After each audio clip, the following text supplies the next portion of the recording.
Tonight, we're going to explore 4 incredible stories that shaped our world. Stories of survival, ambition, artistry, and conquest. First, we'll travel back 4.7 million years to walk alongside our earliest ancestors, experiencing the raw terror and triumph of simply staying alive another day. Then we'll leap forward to witness one of history's most remarkable rises to power. How a girl from the slums of Constantinople became an empress who ruled half the known world. Next, we'll glide through the elegant halls of medieval courts, where dance became a language of power, politics, and passion. Finally, we'll sail with Viking longships up the Seine River to witness one of the most audacious sieges in history. These aren't just stories from the past. They're windows into the human spirit, showing us how our ancestors faced impossible odds, seized unexpected opportunities, and created the foundations of the world we know today.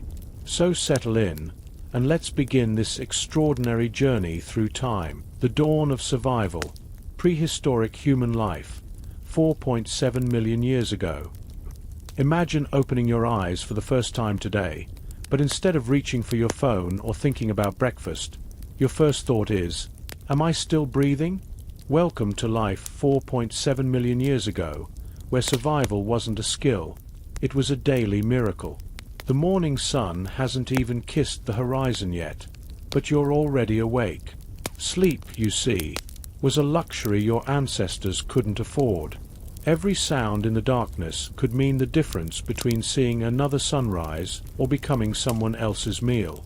The rustle of leaves might be wind, or it might be a saber-toothed cat deciding whether you'd make a good midnight snack. You're nestled in what passes for a bed, a collection of leaves and soft earth wedged between the massive roots of an ancient tree. If you were lucky enough to claim a spot off the ground, perhaps balanced precariously on thick branches, you spent the night fighting gravity and hoping your grip wouldn't fail. Privacy. That's a concept that won't exist for millions of years. You're surrounded by your family group, maybe 15 to 20 individuals, all huddled together for warmth and protection. As consciousness fully returns, so does the awareness of your body. Your skin is caked with mud, some intentional, smeared on yesterday to ward off biting insects, some just the natural consequence of living on the earth itself. Your hair is a tangle of leaves, twigs, and whatever else the night deposited there. There are no mirrors, but if there were, they'd show a creature that modern humans might struggle to recognize as their ancestor. But here's the remarkable thing. You're alive. In a world where the mortality rate makes modern war zones look safe, you've survived another night. And that's worth celebrating, even if the celebration is just the quiet satisfaction of drawing another breath. The first task of any day is assessment. Before you move, before you speak, before you do anything else, you listen.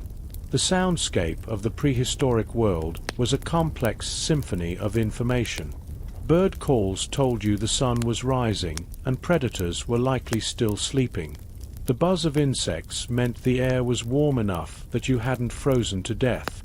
But it was the silences that terrified you, the sudden cessation of normal forest noise that meant something dangerous was moving nearby. Your ears, far more attuned than those of modern humans, could distinguish between the footfall of different animals. The heavy, deliberate steps of a mammoth were cause for caution, but not panic. These giants rarely bothered with creatures as small as you and less provoked. But the soft, measured padding of a big cat, that sent every nerve in your body screaming for action. Standing up was an act of courage. The night could have brought unwelcome visitors, venomous snakes seeking warmth, aggressive territorial animals marking their space, or evidence that a large predator had been investigating your sleeping area. Every morning brought the possibility of finding fresh tracks too close to camp, claw marks on nearby trees, or worse, discovering that not everyone in your group had made it through the darkness. But assuming you passed this initial safety check, the next challenge was orientation. Where was everyone else? Staying together wasn't just social preference. It was life insurance. A human alone in the prehistoric world had the survival prospects of a snowflake in summer. Your eyes would scan for familiar faces, counting heads, making sure the elderly and young were accounted for. Anyone missing meant a search party, and search parties meant risk. Water was always the first priority. Your body, just like ours today, couldn't survive more than a few days without it. But finding safe water in the prehistoric world was like playing Russian roulette with every sip. Rivers and streams looked inviting, sparkling in the early morning light, but they were often contaminated with parasites, bacteria, and the waste of countless animals who used the same water sources. The approach to any water source was tactical. First, you observed from a distance, looking for signs of recent predator activity. Crocodiles were particularly dangerous, lying motionless like logs until an unsuspecting victim came within striking distance. Large mammals like hippos, despite their seemingly docile appearance, were incredibly territorial and could crush a human with casual ease. If the area seemed clear, you approached slowly, constantly scanning for movement. The actual drinking was done quickly, scooping water with cupped hands while keeping your head up and eyes alert. Some groups developed clever techniques, using large leaves as primitive cups to minimize time spent vulnerable at the water's edge, or assigning lookouts while others drank. But even clean water came with risks. Drinking too much after a period of dehydration could cause violent illness. Too little meant weakness and poor decision-making. Your ancestors had to calibrate their water intake with the precision of modern athletes, except the stakes were life and death rather than performance metrics. Food was the next challenge, and it came in exactly three categories: plants that might be edible, animals that might be catchable, and things you desperately hoped were food but probably weren't. There were no nutritional labels, no expiration dates, and definitely no poison control centers to call if you guessed wrong. Plant identification was a skill passed down through generations, but it was far from foolproof. A berry that was safe to eat in one region might be deadly in another. Flowers that looked identical could have vastly different effects. One might provide valuable nutrients, another might cause hallucinations, and a third might stop your heart entirely. The testing process was agonizing and dangerous. A tiny taste, followed by waiting to see if your lips tingled, your vision blurred, or your stomach rebelled.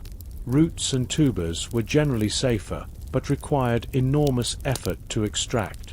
Without metal tools, digging meant using sharp sticks, flat stones, or your own fingernails. Hours of back-breaking work might yield enough food for a single meal. Nuts were treasure when you could find them, providing concentrated calories and protein, but accessing them often meant competing with squirrels, birds, and other creatures who were far better equipped for the task. A successful hunt required not just courage but extraordinary cooperation and planning. It meant tracking animals for hours or days, learning their patterns, identifying their weaknesses, and coordinating attacks with split-second timing. Most hunts failed. When they succeeded, it was often because the prey was young, old, sick, or injured, the members of the herd that natural selection had already marked for removal. But even failed hunts had value. They provided intelligence about animal movements, opportunities to practice coordination, and occasionally led to the discovery of already dead animals that could be scavenged. Finding a fresh carcass abandoned by a larger predator was like winning the prehistoric lottery, assuming you could claim it before its original owner returned. The scavenging process was its own form of terror. You had to work quickly, cutting away usable meat with crude stone tools while constantly watching for the return of whatever had made the kill originally. The smell of blood attracted other scavengers, turning every meal into a potential battle for survival. Speed was essential, but so was silence. Too much noise could bring unwanted attention from predators who might decide that live humans were easier targets than partially consumed prey. Shelter was protection, but it was also a gamble. Caves offered the best protection from weather and predators, but they were usually already occupied. Evicting a cave bear or pack of hyenas required the kind of group coordination that could easily go wrong. Even empty caves could be death traps if the previous occupants had left behind parasites, diseases, or territorial scents that would attract aggressive visitors. Tree shelters were safer from ground predators, but vulnerable to weather and the simple physics of falling. Spending a night 20 feet off the ground meant trusting your grip strength and balance against exhaustion, rain, wind, and the basic human need to shift position during sleep. Many mornings probably began with someone nursing injuries from a midnight tumble. Ground shelters, lean-tos made from branches and leaves, offered poor protection but were quick to construct and abandon. They were the prehistoric equivalent of camping, except that forgetting to properly secure your shelter could mean waking up to find a curious predator investigating your temporary home. Communication in this world was stripped down to absolute essentials. Complex language hadn't evolved yet, so your ancestors relied on an intricate system of gestures, facial expressions, grunts, and body language that would make modern mime artists look unimaginative. A raised hand could mean stop, look, or danger approaching.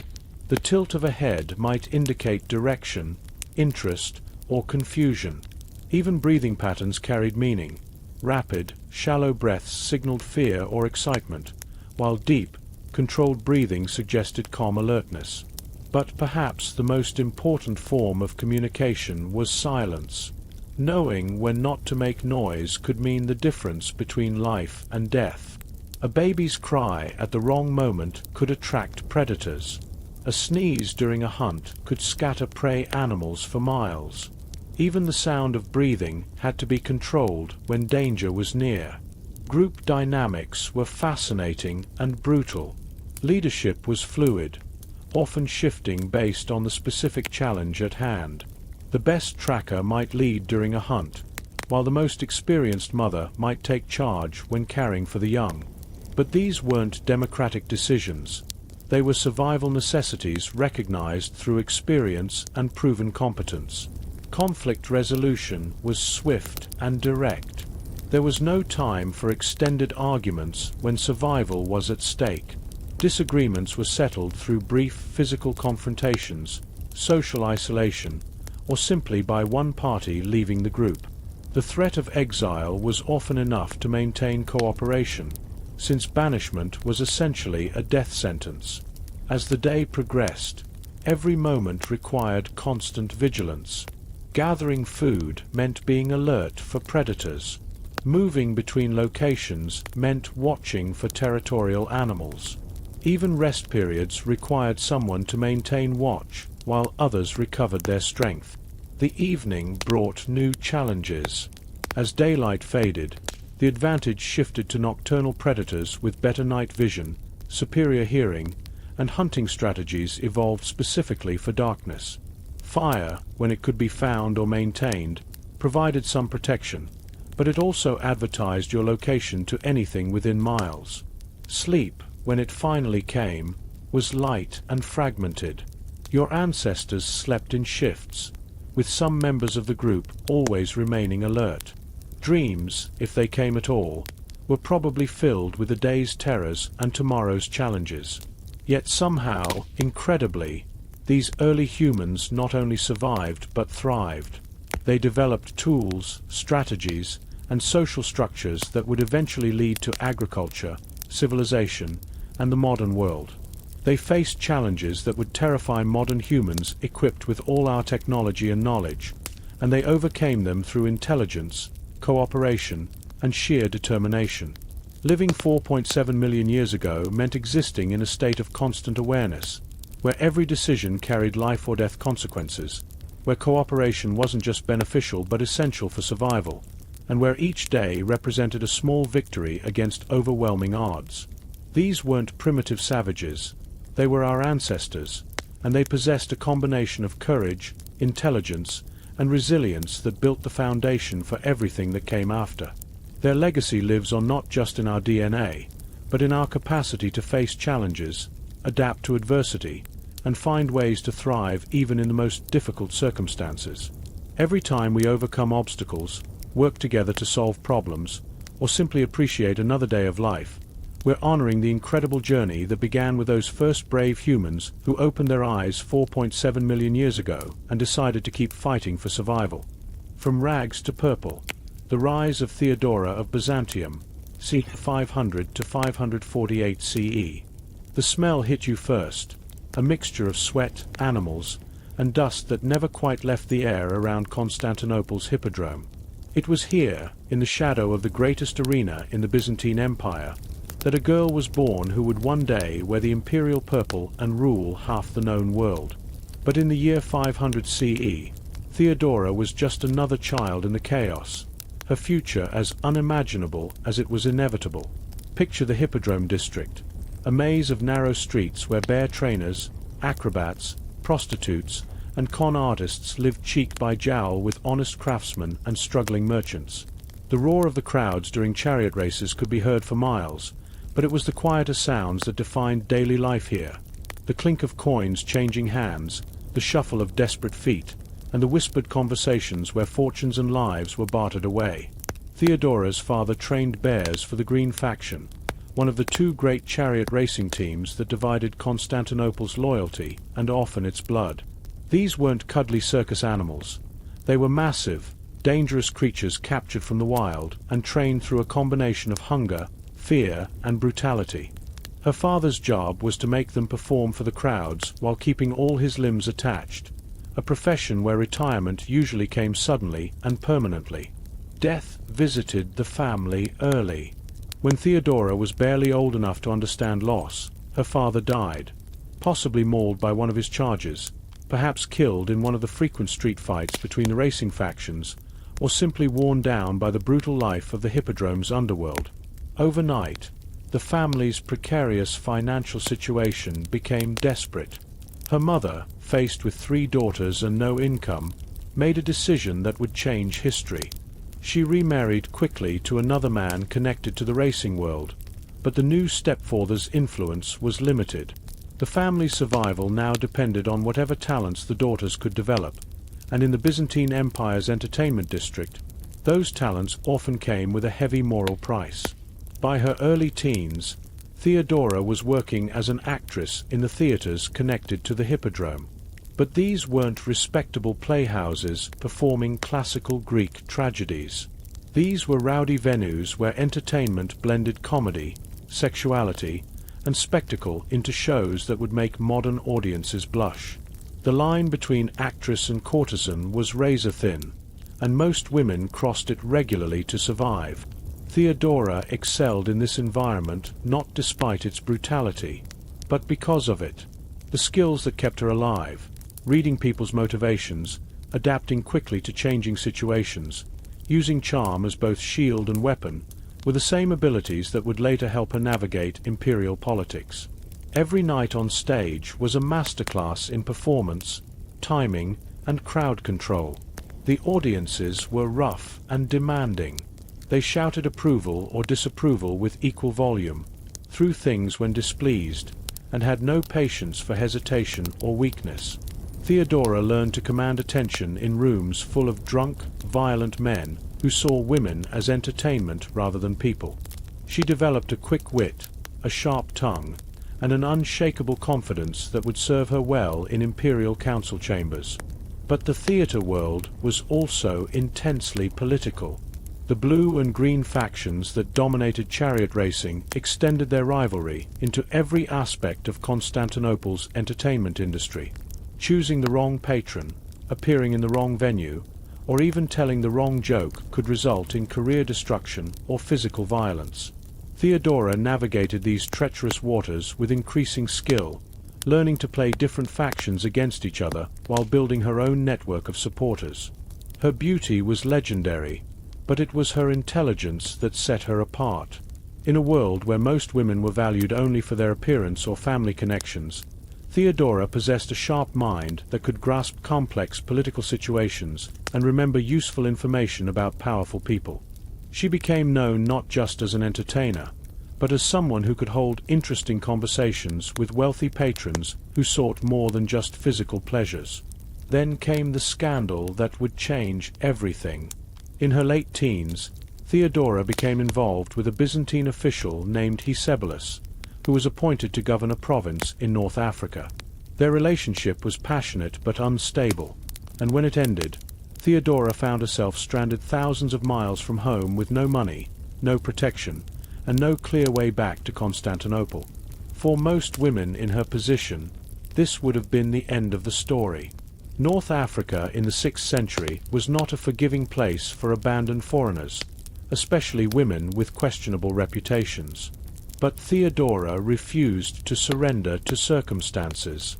She began the long journey home, working her way from city to city across the eastern Mediterranean.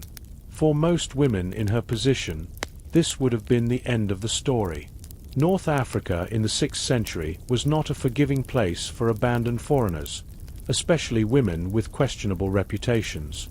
But Theodora refused to surrender to circumstances. She began the long journey home, working her way from city to city across the eastern Mediterranean.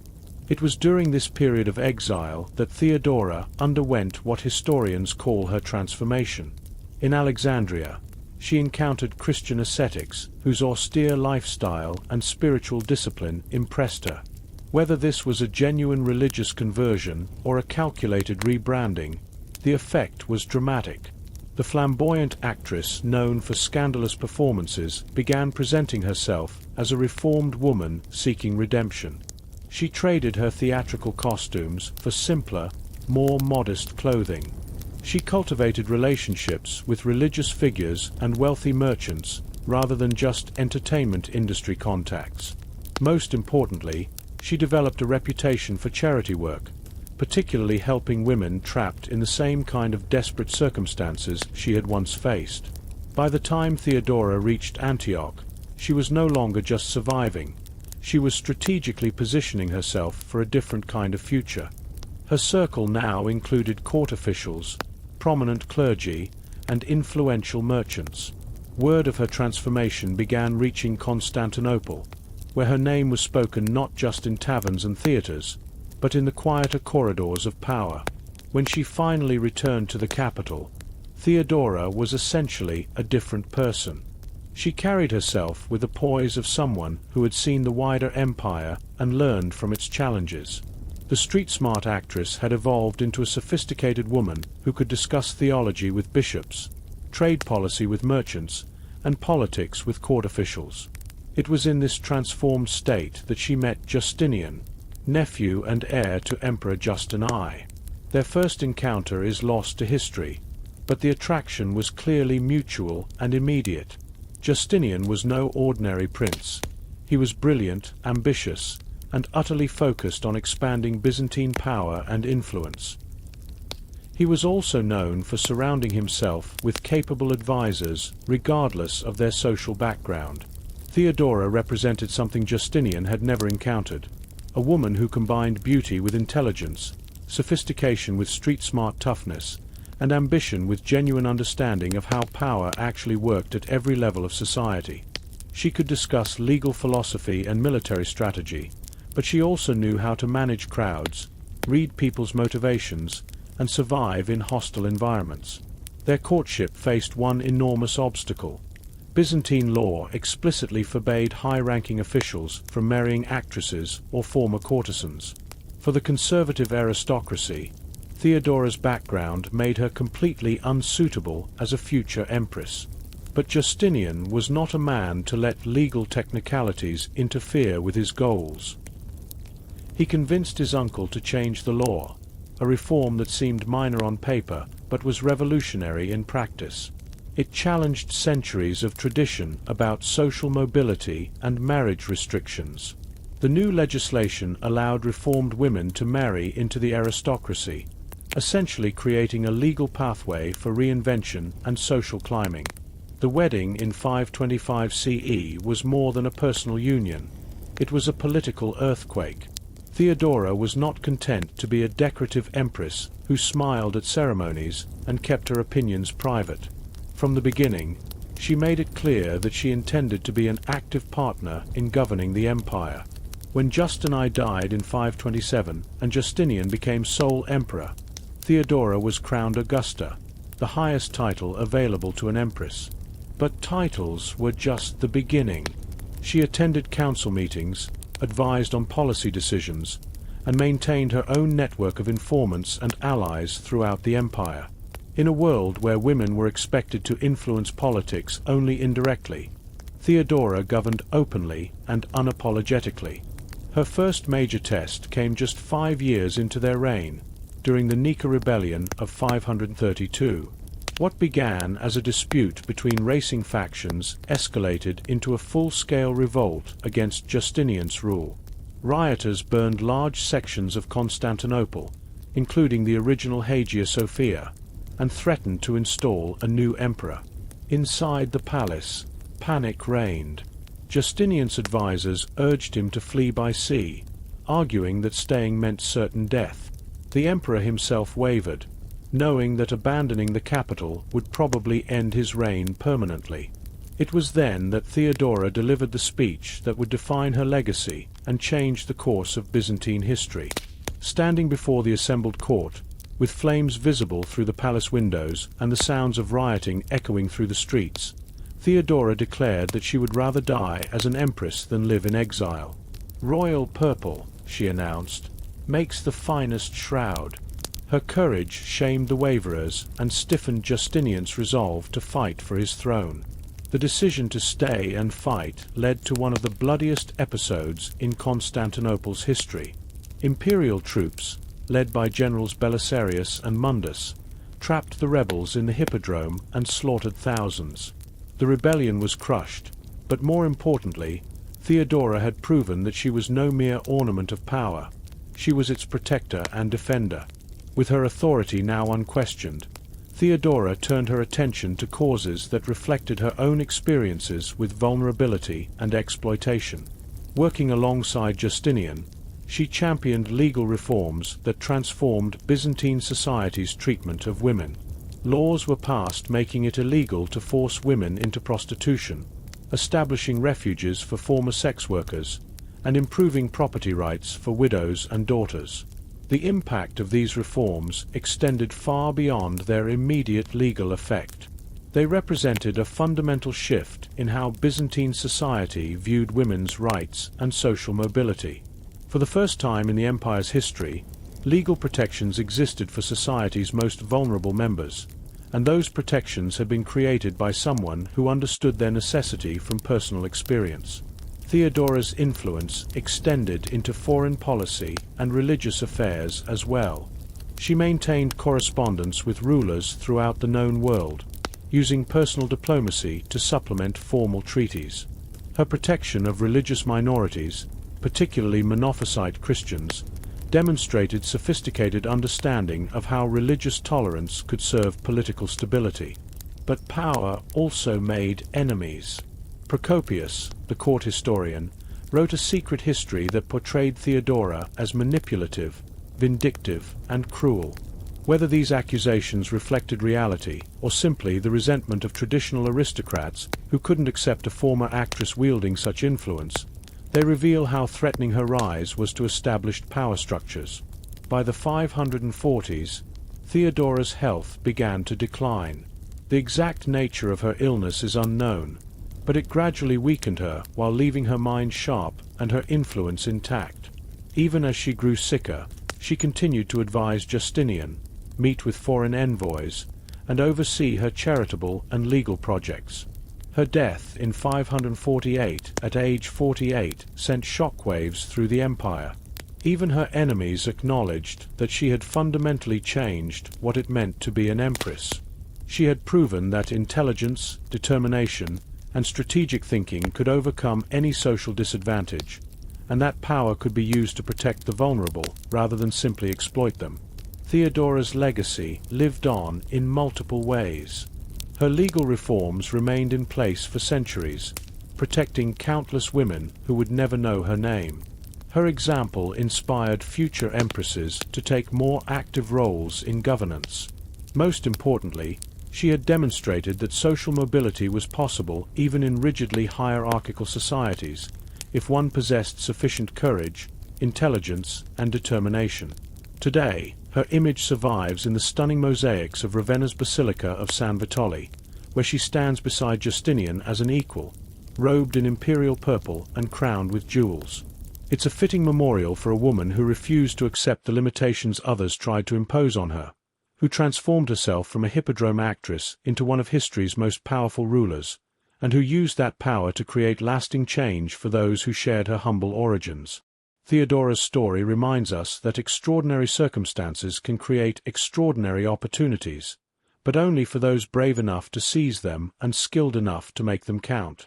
The language of power, medieval courtly dance. The great hall falls silent except for the whisper of silk against stone and the gentle plucking of lute strings. It's 1450, and we're standing in the court of Burgundy, watching something that will change the way power is expressed forever. What we're witnessing isn't just entertainment. It's the birth of courtly dance, a sophisticated language of politics, romance, and social control that will dominate European aristocracy for centuries. But to understand how we arrived at this moment of refined elegance, we need to step back into the rougher world of early medieval feasts. Picture a great hall 3 centuries earlier. Long wooden tables groaning under roasted meat, wine flowing freely from enormous barrels, and nobles celebrating victories with a kind of enthusiasm that would make modern partygoers seem restrained. Dancing existed, certainly, but it was spontaneous and unstructured. When the mood struck, people would leap up from their benches, forming loose circles around the fire, stamping their feet and swaying to whatever tune the minstrels happened to strike up. Movement was driven by enthusiasm rather than technique, wine rather than refinement. It was joyful, energetic, and completely without rules. Think of it as the medieval equivalent of a modern music festival. Lots of energy, minimal coordination, and the occasional collision between overly enthusiastic participants. Men would grab women's hands and spin them wildly. Groups would form spontaneous lines that snaked around the hall, picking up new participants and losing others as they wound between tables and around posts. The only requirement was enthusiasm, and there was plenty of that to go around. But as the medieval period progressed, something fundamental began to change in European court culture. The rise of centralized monarchies meant that kings and princes were gathering their vassals under one roof not just for governance, but for constant displays of wealth, power, and sophistication. Life in these courts demanded careful attention to etiquette, and every social interaction became an opportunity to assert or recognize social hierarchy. The transformation was driven by the ideals of chivalry and courtly love, concepts that elevated refined behavior to an art form. Nobility was no longer measured solely by military prowess or inherited wealth. It was also demonstrated through cultured manners, graceful movement, and the ability to participate in elaborate social rituals. The crude warrior nobles of earlier centuries were giving way to sophisticated courtiers who understood that soft power could be just as effective as military force. Dance became a perfect vehicle for this transformation. Unlike casual conversation or even formal ceremonies, dance required sustained cooperation, precise timing, and graceful movement. It was a public demonstration of self-control, discipline, and social awareness that could be observed and judged by everyone present.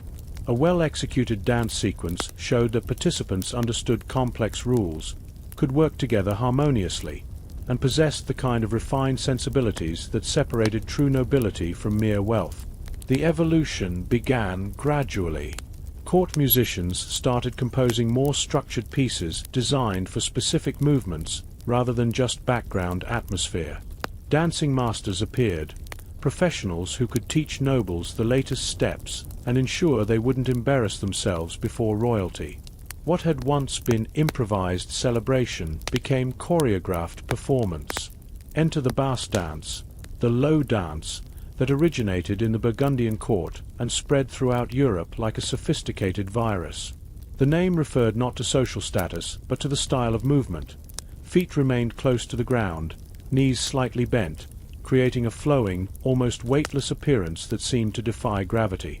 Watching a properly executed bass dance was mesmerizing. Partners would advance and retreat in smooth, measured steps, their upper bodies held perfectly erect, their movements so controlled that they seemed to float across the floor. The goal was to appear effortless while executing sequences that required months of practice to master. Every step, every turn, every gesture was predetermined and rehearsed to perfection. The music for bass dance was equally structured. Slow, deliberate compositions in duple or triple meter that provided a steady rhythmic foundation while allowing for subtle ornamentation. Ensembles of shawms, sackbuts, lutes, and harps created rich, layered soundscapes that filled great halls without overwhelming conversation. The musical phrasing matched the choreographic patterns exactly, creating a seamless integration of sound and movement. But the bass dance was more than artistic expression. It was a form of social communication that operated on multiple levels simultaneously. The formal patterns created opportunities for prolonged eye contact, subtle gestures, and quiet conversation between partners. In the rigid etiquette of court life, it was one of the few sanctioned settings where men and women could share measured intimacy without causing scandal. The steps themselves often mirrored the language of courtly love, approaching, retreating, circling like a ritualized courtship. A deep bow could convey respect, admiration, or romantic interest depending on its timing and duration. A gentle touch during a turn might signal affection or political alliance. Even the choice of partners sent messages about social relationships, family connections, and political loyalties. Learning to dance properly became essential education for noble children. Families employed dance masters not just to teach steps, but to instill the kind of poise and social awareness that would serve their children throughout their lives. A misstep during an important dance could humiliate not just the individual, but their entire family.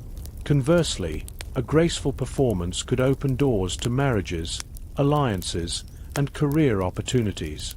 As the 15th century progressed, the pavan emerged as the next evolution in courtly dance sophistication.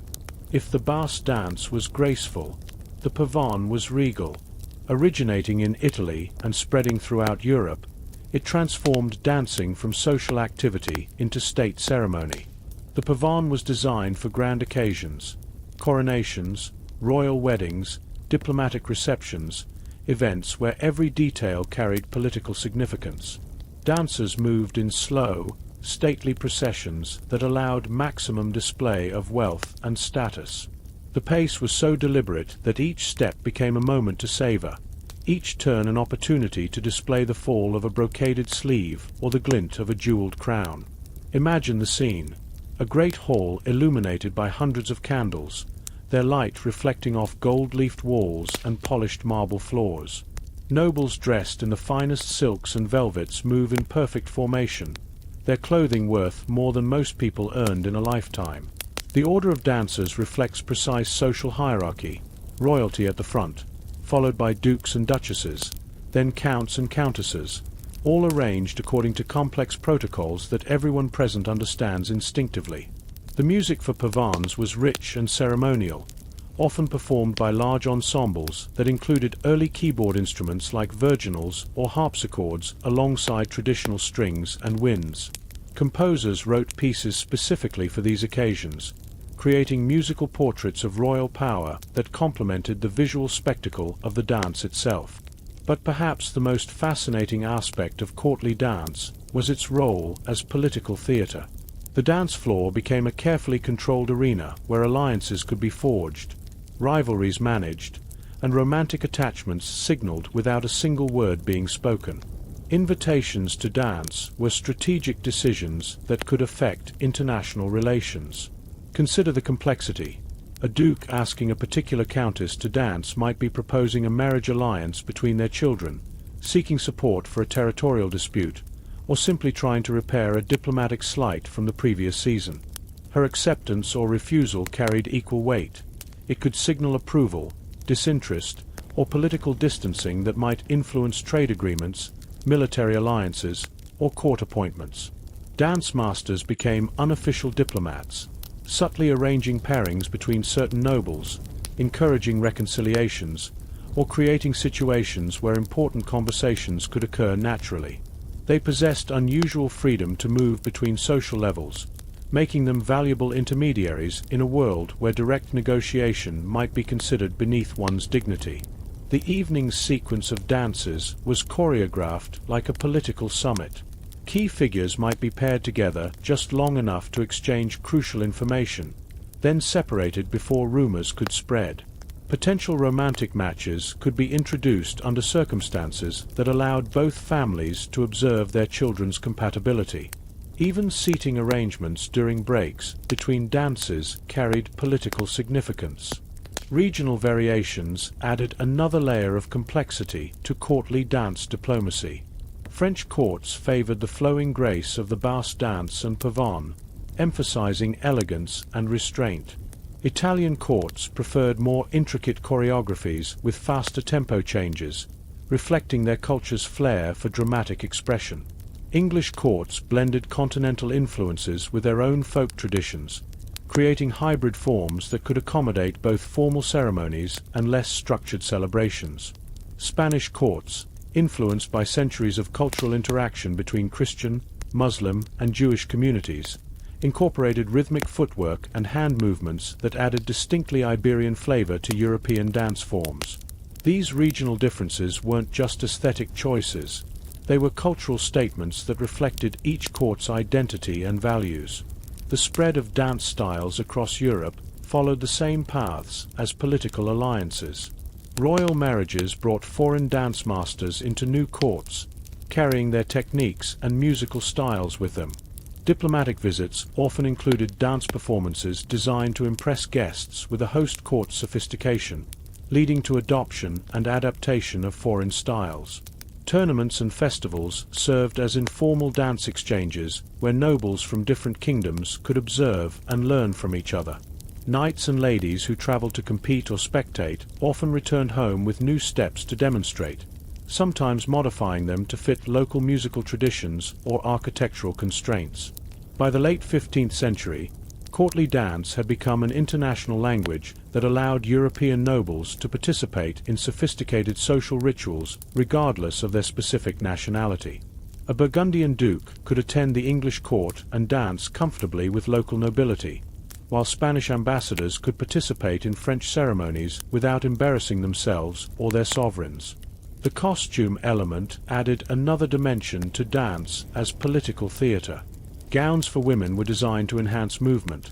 Heavy silks and velvets that created dramatic effects as dancers turned, sleeves that flowed like banners, trains that swept across floors in perfect rhythm with musical phrasing.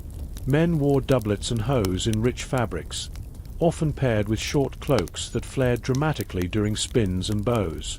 Color choices carried symbolic meaning that courtiers understood instinctively. Deep reds signaled wealth and power. Royal blues indicated loyalty to the crown, while gold embroidery proclaimed family prestige. Heraldic patterns displayed on clothing during dances were public declarations of political allegiance that could influence everything from trade negotiations to marriage proposals. Jewelry played its own role in dance politics. Precious stones caught candlelight as dancers moved, creating spectacular visual effects that enhanced the magical atmosphere of grand balls. But jewelry also represented liquid wealth that could be quickly converted to cash for military campaigns, diplomatic bribes, or emergency expenses. Wearing significant jewels to court dances was both artistic choice and financial statement. The integration of costume, music, choreography, and setting created experiences that participants remembered for decades. These weren't just parties. They were carefully constructed theatrical performances designed to reinforce social hierarchy, while providing opportunities for the kind of subtle negotiation and relationship building that kept medieval kingdoms functioning. The evening's progression followed a carefully planned arc. Early dances were formal and ceremonial, establishing the proper hierarchy and allowing everyone to demonstrate their mastery of courtly etiquette. As the night continued, the sequences might become slightly more relaxed, permitting increased interaction and conversation. The final dances of the evening often included faster, more energetic forms that allowed participants to display athletic grace while maintaining aristocratic dignity. Romance, of course, played a central role in courtly dance culture. For young nobles, these formal gatherings provided some of the few opportunities for supervised interaction with potential marriage partners. The structured nature of the dances created safe frameworks for flirtation, meaningful glances exchanged during turns, hands held slightly longer than necessary during promenades, conversations conducted in low tones beneath the musical accompaniment. Parents and guardians observed these interactions with hawk-like attention, noting which young people seemed compatible and which combinations might advance family interests. A successful evening might result in marriage negotiations beginning the following day, while a poorly executed dance partnership could effectively end romantic possibilities before they truly began. The language of courtly dance was so sophisticated that entire conversations could be conducted through movement alone. A deeper bow than protocol required might indicate special interest or respect. A slight hesitation before accepting a partner's hand could signal reluctance or disapproval. The angle of one's head during a promenade could convey confidence, submission, or subtle challenge. Experienced courtiers could read these signals like text, interpreting the subtext of every gesture and responding with equally nuanced movements. It was a form of communication that required years to master, but provided incredible precision for those fluent in its vocabulary. Marriages were proposed, business partnerships suggested, and political alliances hinted at through choreographed movements that appeared to casual observers as nothing more than elegant entertainment. By the dawn of the Renaissance, courtly dance had evolved into something far beyond its medieval origins. The crude celebrations of earlier centuries had given birth to a sophisticated art form that combined music, movement, fashion, and politics into seamless performances. The skills developed on medieval dance floors, reading social situations, coordinating complex group activities, projecting confidence while showing appropriate deference, became essential tools for navigating increasingly complex court societies. The legacy of medieval courtly dance extended far beyond the Renaissance courts that inherited and refined its traditions. Modern diplomatic protocols, formal etiquette systems, and even contemporary ballroom dancing all trace their roots back to those candlelit halls where nobles first learned that movement could be a language, grace could be a weapon, and beauty could be a form of power. In the end, courtly dance represented something uniquely human, the ability to take a basic physical activity and transform it into sophisticated cultural expression that served multiple purposes simultaneously. It was art and politics, entertainment and education, individual expression and group coordination, all rolled into one glittering, graceful package that helped define what it meant to be truly civilized in medieval Europe. Fire and Gold, Ragnar Lodbrok's Siege of Paris, 845 CE. The morning mist clung to the Seine River like a shroud, hiding secrets that would soon terrorize the heart of the Frankish kingdom. It was March 845 CE, and the merchants preparing their boats for another day of peaceful trade had no idea that death was sailing toward them from the north. The first sign wasn't visual, it was auditory, a rhythmic, hypnotic sound that seemed to emerge from the fog itself. Thump, thump, thump. The synchronized beating of countless oars cutting through the water with military precision. As the mist began to lift, shapes emerged that would haunt Frankish nightmares for generations. Long, narrow silhouettes slicing through the current with predatory grace, their carved prows rising from the water like mythical sea monsters come to life. Dragons and serpents with snarling mouths and painted eyes that seemed to glare directly at anyone foolish enough to meet their gaze. These weren't merchant vessels seeking trade. These were instruments of war, built for speed, terror, and the kind of warfare that left kingdoms counting their dead. At the head of this maritime invasion fleet rode the flagship, larger and more ornate than the rest, its sail bearing symbols that made hardened warriors cross themselves in fear. Upon its deck stood a figure whose very name had become synonymous with Viking fury across northern Europe. Ragnar Lodbrok, the legendary Norse chieftain whose exploits had already carved his name into the sagas of his people. Ragnar was every inch the legendary warrior king. His weathered face spoke of storms survived and battles won, while his piercing eyes held the kind of intelligence that made him dangerous in council chambers as well as on battlefields. Draped in furs and chain mail, with weapons that had tasted the blood of enemies across 3 kingdoms, he embodied the Viking ideal of the warrior poet who could compose verses about beauty one moment and orchestrate wholesale destruction the next. The fleet's numbers were staggering. Contemporary chroniclers claimed around 120 ships, each carrying between 40 and 50 seasoned warriors. If accurate, this meant nearly 5,000 battle-hardened Norsemen were bearing down on Paris, the jewel of the Carolingian Empire. They moved as a single organism, their oars dipping and rising in perfect synchronization, the drum beats that coordinated their movements echoing across the water like the heartbeat of some vast predatory beast. Villages along the Seine watched in growing horror as the fleet passed by.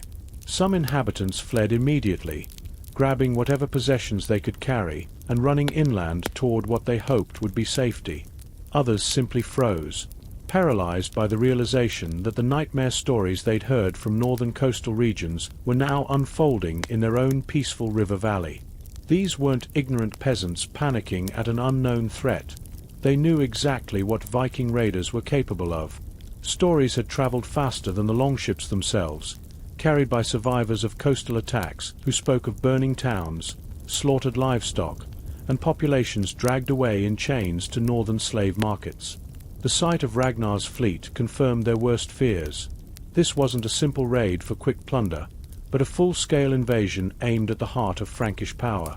Paris, with its churches, markets, and treasure-laden monasteries, lay just days upriver. The city's fortified walls and strategic location on the Isle de la Cite had always seemed to provide adequate protection against conventional armies. But Vikings didn't fight conventional wars, and Ragnar Lodbrok had built his reputation on accomplishing what others considered impossible. As news of the approaching fleet raced ahead of the ships themselves, carried by terrified villagers and fleeing monks, King Charles the Bald found himself facing a military crisis that would test every aspect of his leadership. The Vikings were moving faster than his ability to mobilize a proper defensive response, and their unconventional tactics meant that traditional Frankish military doctrine might prove completely inadequate. Charles faced a strategic nightmare. His main armies were scattered across the kingdom, dealing with various territorial disputes and administrative duties. The force he could muster quickly consisted mainly of local garrison troops and hastily recruited militia, brave men, certainly, but hardly a match for seasoned Viking raiders who had spent their entire adult lives perfecting the art of warfare. Nevertheless, Charles ordered his available forces forward to meet the invaders before they could reach Paris. The chosen battleground was near the riverbank, where a narrow passage forced ships to slow their advance, creating what military theorists would recognize as a natural choke point. It was sound tactical thinking, but it underestimated both Ragnar's experience and his willingness to accept heavy casualties in exchange for strategic advantage. Ragnar had anticipated exactly this kind of response. He'd fought enough battles against desperate defenders to recognize the pattern. Block the river, force a land battle, hope superior numbers could compensate for the Vikings' individual combat skills. His response was characteristically direct and brutal. As his ships approached the shallows where Frankish troops waited, Ragnar ordered several vessels to deliberately run aground. From these beached longships poured scores of warriors, their round shields interlocking into the famous shield wall formation that had broken enemy lines from Ireland to Constantinople. Behind that wall of wood and iron came the axemen, their weapons gleaming as they prepared to demonstrate why Viking steel had become legendary across Europe. The first clash was devastating in its intensity and brevity. The Franks, equipped with long spears and fighting in disciplined formations, initially held their ground against the Viking assault. But they quickly discovered the difference between fighting conventional European armies and facing Norse berserkers, who seemed to view death in battle as the highest possible honor. Viking battle cries echoed across the river. Deep, guttural roars that were designed as much to unnerve opponents as to coordinate attacks. Frankish shields splintered under the relentless assault of Danish war axes, weapons specifically designed to punch through the defensive equipment that protected conventional medieval infantry. The neat Roman-inspired formations that had served Frankish armies well against other European forces began to waver under pressure they'd never been designed to withstand. Ragnar himself waded into the melee, his presence transforming what might have been a grinding battle of attrition into a rout. Contemporary accounts describe him fighting with a kind of supernatural ferocity that convinced many observers he was protected by the Norse gods themselves. His sword seemed to find gaps in armor that shouldn't have existed, while enemy weapons appeared to slide harmlessly off his mail coat. The Frankish formation broke like a dam, giving way to floodwaters. Panic spread through the ranks as men who had signed up to defend their homeland against conventional armies found themselves facing something that seemed more like a natural disaster than human opponents. Those who could manage it fled toward Paris, hoping the city's walls would provide the protection that open battle had failed to offer. Ragnar allowed only limited pursuit of the fleeing Franks. He had no interest in scattering his forces across unfamiliar countryside when his primary objective lay just days upriver. The Seine remained the key to everything. Control the river, and you controlled access to Paris. Allow the river to remain contested, and the entire expedition could bog down in a series of inconclusive skirmishes that would favor the defenders. By nightfall, the first phase of Ragnar's campaign was complete. The Frankish forward defense had been shattered, leaving the approach to Paris essentially undefended. His fleet reassembled on the darkening river, their shields now streaked with the blood of their enemies, their morale higher than ever. The psychological impact of their easy victory would travel ahead of them, spreading fear through every village and monastery between their current position and the walls of Paris itself. The tactical situation was now heavily in Ragnar's favor, but the strategic challenge was just beginning. Paris wasn't simply another coastal town that could be overwhelmed by surprise attack. It was a major fortified city with substantial walls, experienced defenders, and the kind of resources that could sustain a lengthy siege. Moreover, attacking Paris meant challenging the prestige of the entire Carolingian dynasty. Success would bring enormous rewards, but failure could result in facing the combined armies of the Frankish kingdom. Ragnar understood these stakes perfectly, which was exactly why he'd chosen Paris as his target. Viking culture valued bold action and spectacular achievements above safe, incremental gains. A successful assault on the Frankish capital would cement his reputation as one of the greatest warriors of his generation, while filling his ships with enough treasure to support his followers for years. As his fleet continued upriver toward their ultimate destination, Ragnar could see the smoke rising from villages his advance parties had already visited. The psychological warfare component of his campaign was proceeding exactly as planned. By the time his ships appeared before Paris's walls, the defenders would already be demoralized by weeks of watching their countryside burn around them. The real siege was about to begin, and Ragnar Lodbrok intended to make it one that chroniclers would record for generations. He had overcome the first obstacle to reaching Paris, but the greatest challenges and the greatest opportunities still lay ahead. When Ragnar's fleet finally rounded the bend that brought Paris into view, even these seasoned raiders must have paused to appreciate the magnitude of their target. The city rose from the Isle de la Cite like a man-made mountain, its stone walls crowned with watchtowers, and its cathedral spire reaching toward heaven as if seeking divine protection against the pagan host approaching from the river. Paris in 845 was already one of Europe's great cities, a center of trade, learning, and political power that controlled river traffic throughout northern France. Its position on the Seine island provided natural defensive advantages that had been enhanced over centuries with increasingly sophisticated fortifications. Multiple bridges connected the island to both banks of the river, but these could be barricaded and defended, theoretically turning them from vulnerabilities into additional strongpoints. The city's walls were substantial, thick stone barriers topped with wooden palisades that provided both protection and elevated fighting positions for defenders.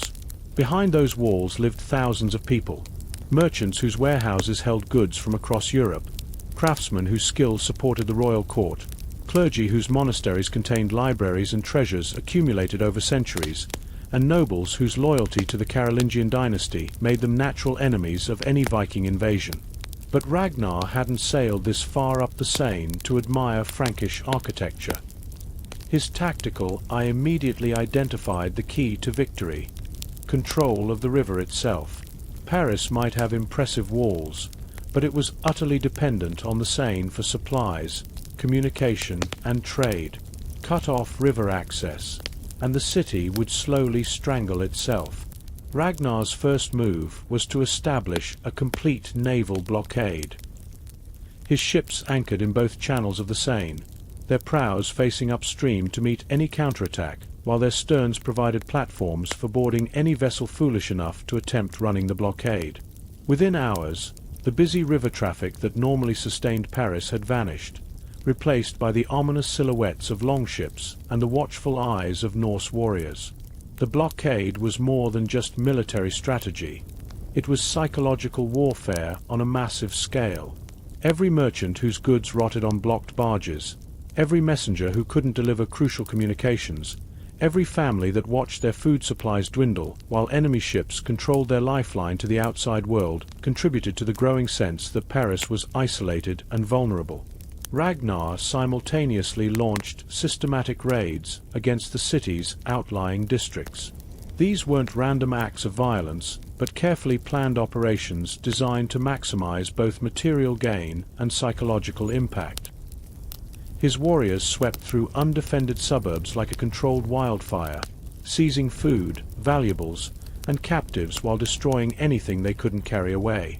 The smoke that rose from these raids served multiple purposes. It provided a visible reminder of Viking presence that could be seen from Paris's highest towers. It denied resources to the defenders while feeding Ragnar's own forces. Most importantly, it demonstrated that the Vikings could strike anywhere outside the city walls with complete impunity, making every civilian who hadn't already sought shelter behind the fortifications feel utterly exposed. The capture of civilians was particularly devastating, both practically and emotionally. Viking raiders made no distinction between combatants and non-combatants when it came to potential slaves. Women, children, craftsmen, and clergy were all equally valuable in northern slave markets. For the people of Paris, watching friends and neighbors disappear into Viking ships was perhaps even more demoralizing than seeing their property destroyed. Inside the city, conditions deteriorated rapidly.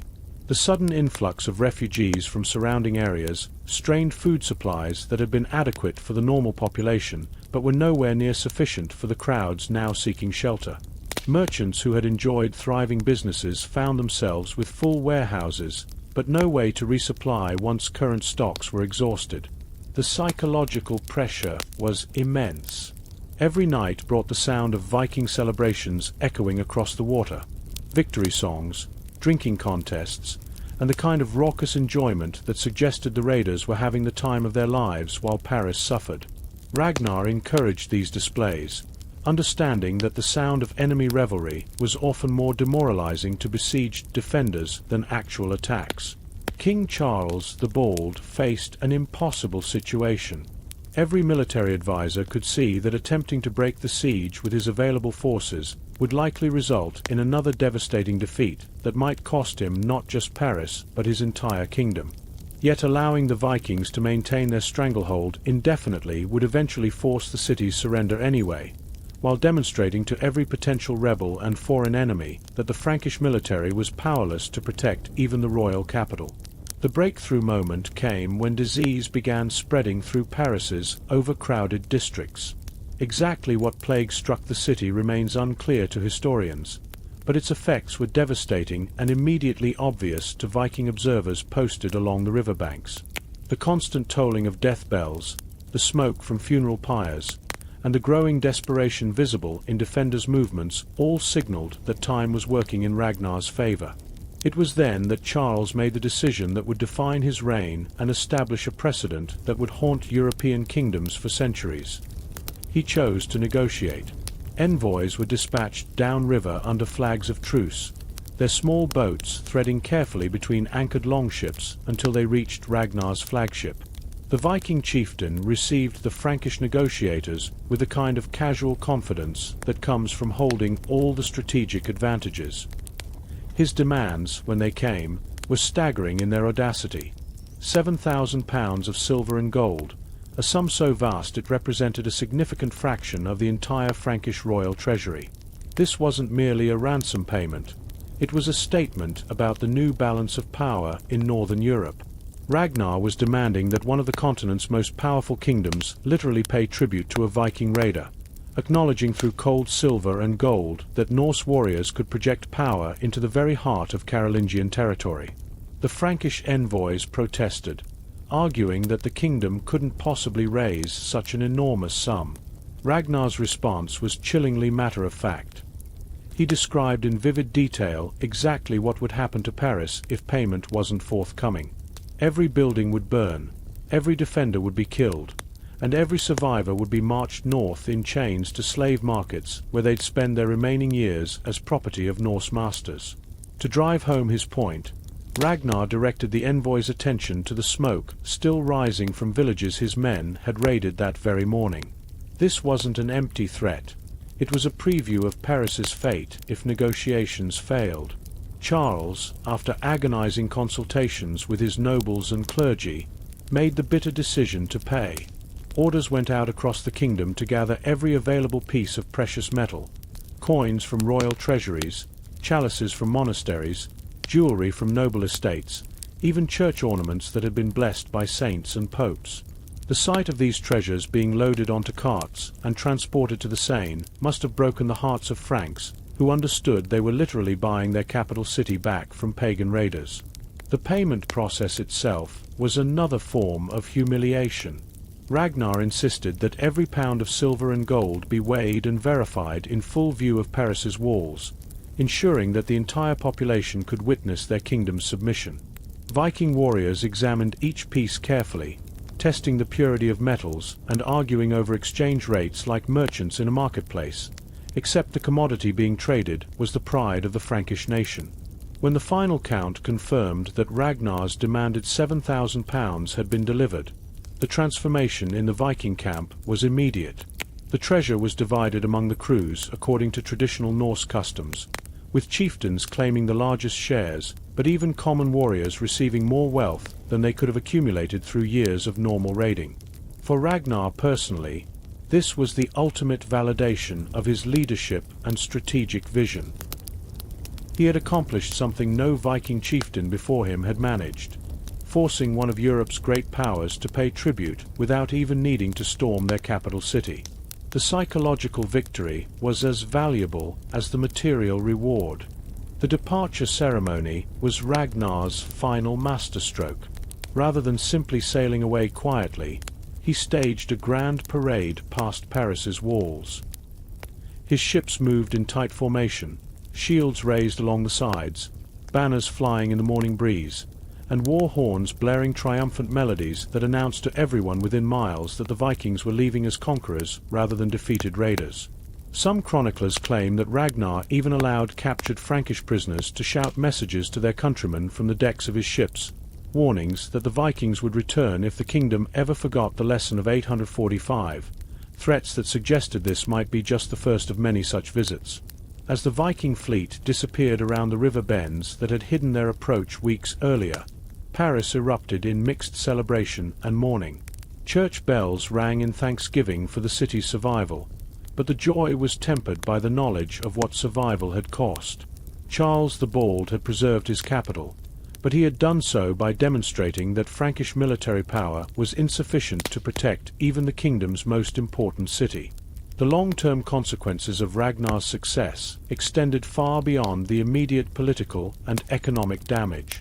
Word of his victory spread throughout the Viking world like wildfire, inspiring countless other chieftains to attempt similar expeditions against Frankish and other European targets.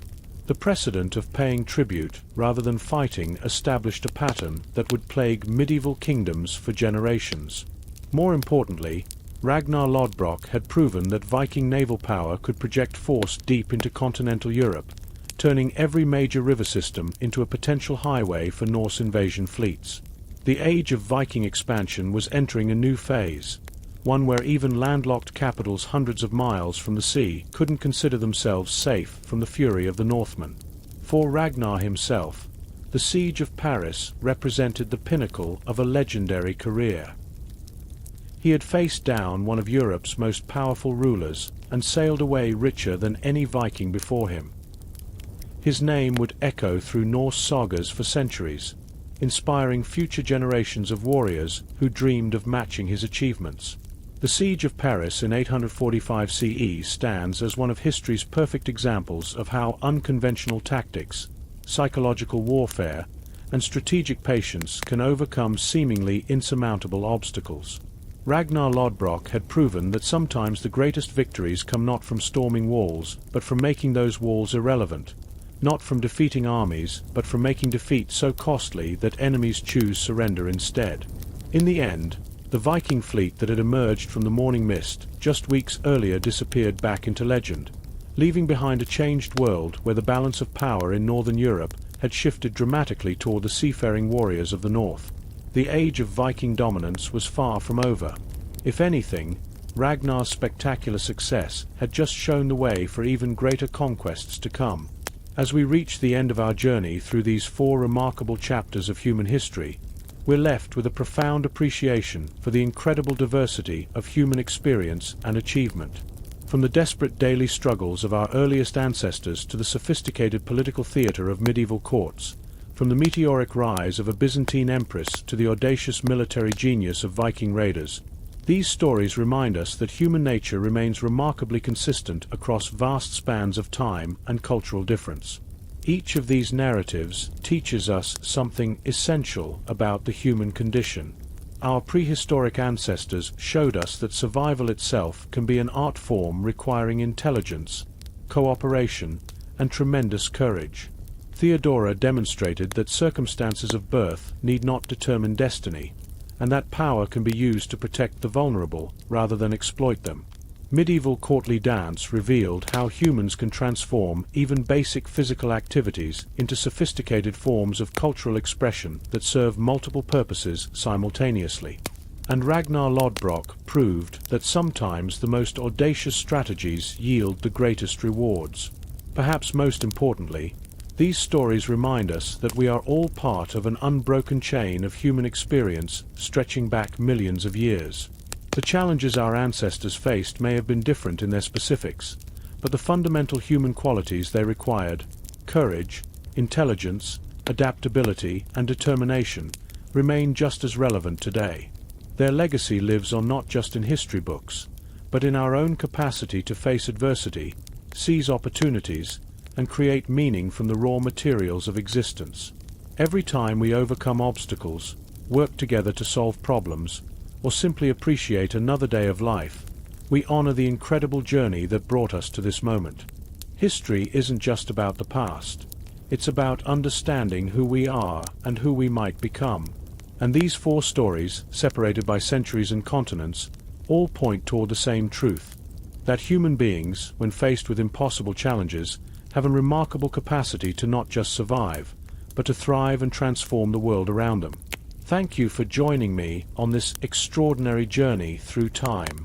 Until our next adventure into the depths of human history, remember that you too are part of this continuing story, and your own chapter is still being written.